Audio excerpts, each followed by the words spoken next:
За случајот Соравија, за врските помеѓу бизнисот и политиката разговараме со Дрин Ахмети. Господине Ахмети, ова интервју го водиме на англиски јазик. Прво да ве прашам, зошто на англиски јазик? Зборувате ли македонски? I speak a little bit. Unfortunately, my Macedonian is not that good, so I can academically speak or explain business processes. I studied in English all my life, so even if I have to answer questions in Albanian, which is my mother language, it's more difficult than speaking in English. And I don't mean to disrespect the official languages, both Macedonian and Albanian, but for me it's easier to express myself in English. Why did you insist on interview being in this building? Are you afraid for safety or something? No, I don't have drivers, I don't have bodyguards, I go home alone, I drive myself. I've never felt safer in my life. Бевте во јавното обвинителство да дадете исказ. Со оглед на тоа дека во македонските обвинителства се водат две постапки против вас, дали дадовте исказ за двете обвиненија и во организиран криминал и во Скопското основно обвинителство? Regarding Soravia acquisition, I've never been asked by the public prosecutor to give an interview. I've never had any form of invite from them. This was an invite for the case for Everest JD concession, in which I gave to the public prosecutor the payments that we have done, and we have also for you to see, if you'd like, after the interview, the payments which are done, including the interest which has been paid for the delay. And I said it in the previous interview, but I don't know if it was transmitted. The reason of the delay, and in this year we are in delay as well, because right now, if you see outside, there's snow. And we need to go right now to make the measurements and have them ready. So the law says that on 31st of December you should close the year and you should have the measurements. But no surveyor can go there and measure right now. So this is something of a technical issue. And every year since I'm in charge of Everest, we have been in delay. We've paid in February, we've paid in March. Now, don't take me by the word, but we've always been delayed because of this reason. Because the mine which we operate, the quarry, is approximately 1,200 meters elevation. So because of that reason, there's always snow during this period of time. And it's difficult to do the measurement. And I gave this statement to the... Do you still have the concession for the mining minerals? Yes, as of now we have it and we're operating and there are people employed there and we're working. Do you expect to charge to be brought against you? Well, I don't know, that's for the institutions to say. I told them what I know. I testified about what I know, what I was aware of. And I explained to them that this is a thorough process which involves a lot of people. This involves our engineering staff. This involves other engaged consultants which work with us in accordance with the mineral laws. So it's not just my doing. It's a lot of people who are involved. Yes? No, as a company. We have a lot of people engaged to follow the law. We have lawyers, we have the accountants, we have everyone. And we also invited the institutions ourselves to see if we conducted any wrongdoing. And that's all there is to that story. And we're awaiting the verdict of the prosecutor's office. Господин Ахмети, ја знаете ли ова фотографија? Ги знаете ли овие луѓе? Yes. Yeah, you know this people, yeah, I know. Верувате ли дека е можна непристрасна истрага против вас со фотографијата на која е вашиот татко и обвинителот за организиран криминал Ислам Абаси? I know Islam Abazi's father, Professor Hassan Abazi. He's a teacher of history in high school, he's now retired. So I know his father. Now, Zayas is probably 4,000 people who live there. Maybe 4,000 or 5,000 people. Don't take me wrong. And probably resident people, it's even lower than that. Don't take me wrong. Don't take me by the word. We all know each other. We all know of each other. And I don't think that Mr. Abazi, as a prosecutor, is engaged in any of my cases directly because of this. But on top of it, I haven't met Mr. Abazi since the start of the investigation, nor has my father, from what I'm aware, nor has any immediate family member of mine. So we all know each other, and we're a small country. Even if it's anybody, you can find a connection in Macedonia very easily. We're not a country of 20 million people. You are not family friends with the... No, he's probably, that was an event because my father, that's my father, yeah. And the reason why he's sitting there is because at that event we had like 40 or 50 people, and my father loves folkloric music. So he had some singers that night, and there are videos of the event. And we were celebrating a family occasion. So yeah, he's known to us. I know him. I have met him maybe 4 or 5 times in my life, maybe 4 or 5. But I have never, ever asked him anything. Some information that you are traveling together with Mr. Abazi. Me? Never. No? Never in my life. Never in my life I have been in a car with him. You can say it was this day, this, never in my life. Се наоѓаме овде во зградата во Соравија. Кој е вистинскиот собственик на Соравија? Дали е тоа господинот Хано Соравија? Дали сте вие или дали е тоа можеби господинот Назар Мехмети? Се чини дека работите се премногу заплеткани. Neither. Neither? Yes. It seems the things are too complicated. Yes, they are. So, because in Macedonia people think, in North Macedonia people think that every transaction is so straightforward. You go there like you're buying a small candy shop somewhere and you pay and you take the title. Large businesses don't work that way. It's a different structure. I will just touch it briefly. As of now, the title belongs, the UBO is still Mr. Hano Soravia. However, we are closing a deal.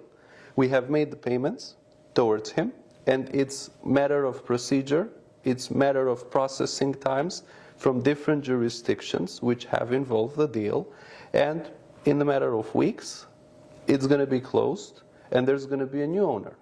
And this owner is a fund. And I will tell it to you because I didn't have the time to tell it to Telma, we had so much.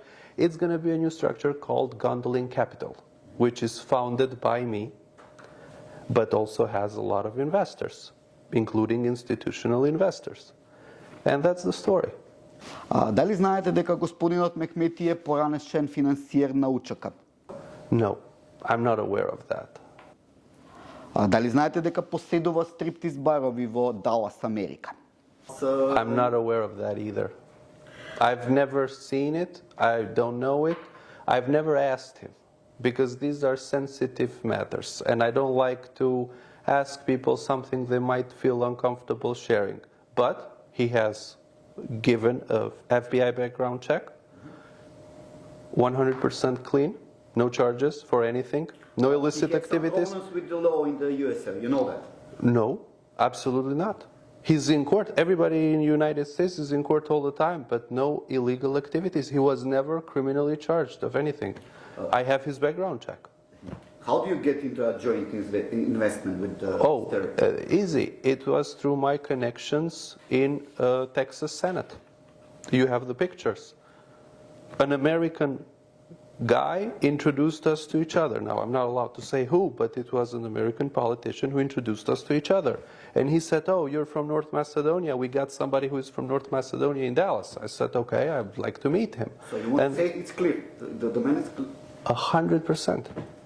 100%. If there's something, because up until today, he's 100% clear because we have his records. So does he have mine as well? But what can happen tomorrow? I don't know. Nobody can tell. That's why they don't do statues for the living because you don't know how you're going to end up with. But as of now, he's 100% clean. Колку вашиот чичко ви помогна во бизнисите во Македонија? Се чини дека се е полесно кога го имате можеби најмоќниот човек во државата. Сите врати ви беа отворени. Zero. People here in our country, unfortunately, still have negative sentiment towards business. Now, I believe that you guys, coming from a more center-right media paper, you value more business rather than socialism. So I'm not going to go into politics or into philosophy, but you can name one person, company, entity, whatever, that my uncle connected me with or pressured to help me, any entity. You can say, was this one? There's nothing. None. Never. Yes, he influenced my upbringing as a kid because I used him as a role model how a man, a human, not a politician, a human should be. Like when I was a kid, I couldn't tell that he was an important figure. I couldn't tell. And that's how growing up I was realizing that if you're important, you don't go around telling people you're important. You just are, you know it, and you have reached a level of self-actualization that you don't need to brag about it. And that's one of the lessons I learned from him, one of the most important lessons. But as for my business, 1.5 years, everybody is investigating. They didn't find one single connection of me and him, because there's none. Верувате ли дека фондот за иновации одлучува објективно, неселективно, независно, со оглед на тоа дека вашите фирми земаат добар дел од средствата од овој фонд? We applied in the Fund of Innovation for 10 projects, we won 2. From what I know, and from what my understanding is, and my staff knows this better, there was a foreign board of people who were deciding which company is taking what. And the equipment from the Fund of Innovation that we purchased is here in the premises, and you can see it after the interview. And then we were made to return all the money for some weird reason, and we did. And that's all the story there is there. And we are an innovative company. We started the IT department. We have contracts in the United States. And okay, we applied. I applied in my name. I didn't apply Apply for the project? Yeah, for the projects. We applied legally. We answered the calling. And out of 10 projects we applied, we won 2. 8 projects we didn't win. Where can we see the projects of innovation? Yeah, I will show you right here. Right when you open this door, you saw a large printer. It has Fund of Innovation. Innovation? Yeah. What kind of innovation is a printer? Because the calling was to purchase equipment. It was not to innovate, it was to purchase equipment. It was a co-sponsored grant of sorts. I don't now understand 100% because my team was applying and they were saying, okay, companies, young companies like ours, are being financed by the Fund of Innovation to buy equipment. So we bought computers, we showed the business plan, with what are we going to use these computers, what are we going to do, and that business plan was approved. Out of 10 applications, we won 2. And from my understanding, this was a foreign board that decided for us to be granted these funds. How much money you taken from the innovation? I don't know. We have to check with the numbers from the staff. I'm not aware. I really don't know. I was not involved with the application process. It was my team who did the application. I gave green light because I didn't see anything wrong. Кои од вашите сметки се блокирани и зошто? So there are 3 accounts which are locked. I don't know why. One of them I know it's from Public Revenue's Office. I think all of them are from Public Revenue's Office, but we are working with them to find a solution to restructure the debt, what remains according to them unpaid. Because unfortunately in North Macedonia you don't have the right to complain, to say, wait, I don't owe you this money. The PRO just locks your account. It's not like in first world countries where they first issue a statement and then another statement and then a notification and then they act. Here they just lock the account and that's it. But if they regularly blocked, why will they? It's not regularly blocked. No, it's not. The accounts were locked. The accounts were locked probably around July period, and then and then they were released and then locked again and then released and locked again. And for this reason, I had, in order to keep most of my staff, we had to grant some of our staff shares, and we did that. Како решивте како ќе ги одблокирате вашите сметки, дали се уште тие се блокирани? We didn't manage to solve, we just paid. They're taking money from our account and that's it. Кој е собственик на Тор Индустрија? So as of now, Thor Industries is also part of the restructuring. I made an exit of Thor Industries. We did a recapitalization through Mr. Mehmeti's company, Texas American International Holdings. Will be taken for? Yes, correct. So the company will be taken over from Mr. Mehmeti in the new structure. And we have mostly foreign assets, not assets in Macedonia, and it's going to be the percentage, the final calculation, how much percent he's going to own, it's going to be in accordance with the new calculation which the investment bank will do. We are doing a process of increase of capital. Okay. In this increase of capital, he's put 12.3 million euros. The investment banker will evaluate the company. I have a commercial agreement for the amount of discount I'm going to give him from the valuation, and he's going to take the shares. Whether that's going to be 100% or that's going to be 10%, I don't know, because the calculation is still pending and it's being done by an international bank. Дали е точно дека сте влезени во бизнисот со електрична енергија? No, that's not true. We have a concession which we applied in 2018. We were awarded in 2019, and we are still working. For 5 years, we're still working with the paperwork to get the building permit, which has been much more difficult than I anticipated, and we have invested so far over 200,000 euros only in documentation. And still we don't have a building permit. We're trying to get a building permit for that. It's an investment. It was our own initiative because we know the region so well. It's in Bačiška Reka, River Bačiška. And we applied. Our project was evaluated. How many employees you have? So at one point we had over 400 employees. Right now we are much less. I believe in the whole group we are between 70 or 80 people. There are some who are fully employed, and there are some who are with services agreement, an agreement.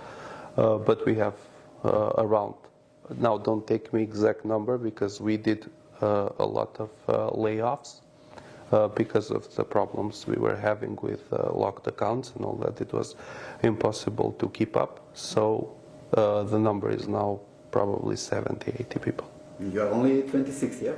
Yes, yeah. Absolutely. So was Alexander the Great when he ruled half the world. Зошто ви беа потребни 750 пиротехнични средства за кои полицијата ве приведе?